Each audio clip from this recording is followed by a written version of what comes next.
Bonjour à tous, bienvenue dans cette vidéo du mois de novembre du groupe Ferruarib pour parler de 10 clés pour faire gagner son entreprise. Nous sommes en compagnie de Christophe Rib. Bonjour Christophe. Bonjour Margot. Qui est expert comptable et associé du groupe Ferruarib. Alors, premier point clé Christophe, on vous écoute. Première clé de succès, définir une stratégie. Une stratégie, c'est-à-dire définir un objectif et définir des moyens. Et surtout, s'en tenir à cette stratégie, persévérer. On ne peut pas bâtir une stratégie d'entreprise basée sur le low cost. Toute entreprise qui réussit est une entreprise qui mise sur la qualité. Donc, soyez obsédés par la qualité du service ou des produits que vous vendez à vos clients. Il est préférable de faire 300 000 € de chiffre d'affaires avec 150 000 € de marge que 10 millions de chiffre d'affaires avec 400 000 € de marge. C'est vrai que pour le chef d'entreprise, il est toujours valorisant d'annoncer un gros chiffre d'affaires. Mais avant toute chose, c'est la marge, et la marge elle seule qui doit être privilégiée. L'informatique peut être un poste extrêmement coûteux. Et le dirigeant, de par son expérience et éventuellement parce qu'il a une formation informatique, pense qu'il peut s'occuper de tout. C'est une erreur. Il est avéré que des prestataires informatiques sont beaucoup moins coûteux et peuvent apporter un service beaucoup plus efficace qu'un développement en interne. Aujourd'hui, le télétravail est incontournable. C'est devenu une norme dans le milieu professionnel, du moins dans les entreprises de services.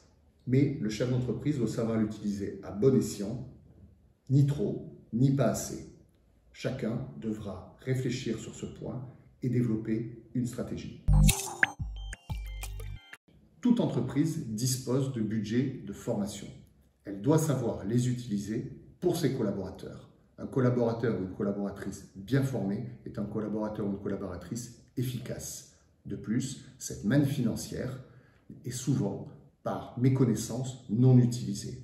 N'hésitez pas à vous rapprocher de vos conseils, experts comptables notamment, qui pourra vous éclairer sur ce point et vous faire utiliser les sommes auxquelles vous avez droit de la meilleure manière possible. Aujourd'hui, le marché du travail est très volatile, nous le savons tous. Et conserver ses collaborateurs et collaboratrices est une nécessité absolue. Pour cela, vous pouvez mettre en place au sein de l'entreprise certains outils. Des outils d'intéressement en matière salariale. Les collaborateurs apprécient également que vous mettiez en place d'autres outils de motivation, comme des formations basées sur le bien-être au travail ou bien les langues. À vous, en tant que chef d'entreprise, d'être à l'écoute de vos salariés pour pouvoir leur proposer ces petits plus qui font la différence. Pour ceux qui disposent de trésorerie, il faut savoir que la trésorerie n'est pas destinée à demeurer statiquement sur les comptes bancaires. Cette trésorerie, la trésorerie d'une entreprise, peut être placée, avec bien entendu l'accord de tous les actionnaires, sur des produits sécurisés qui apporteront une rentabilité qui sera toujours supérieure à l'absence totale de rentabilité du compte en banque de l'entreprise. N'hésitez pas à vous entourer de conseils. Ces conseils, ce sont bien sûr les experts comptables, les avocats, les notaires. N'hésitez surtout pas à faire appel à des compétences que vous n'avez pas. Cela vous fera gagner du temps et de l'argent. Et oui, il faut fréquenter ses concurrents. Vos concurrents peuvent être une source d'exemples ou de contre-exemples.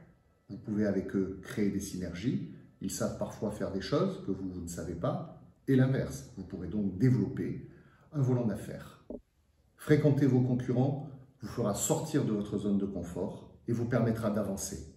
Très bien, merci Christophe d'avoir évoqué tous ces points avec nous. Merci à tous de nous avoir suivis. N'hésitez pas à vous rendre sur les pages de nos réseaux sociaux afin de voir et revoir nos vidéos. À bientôt!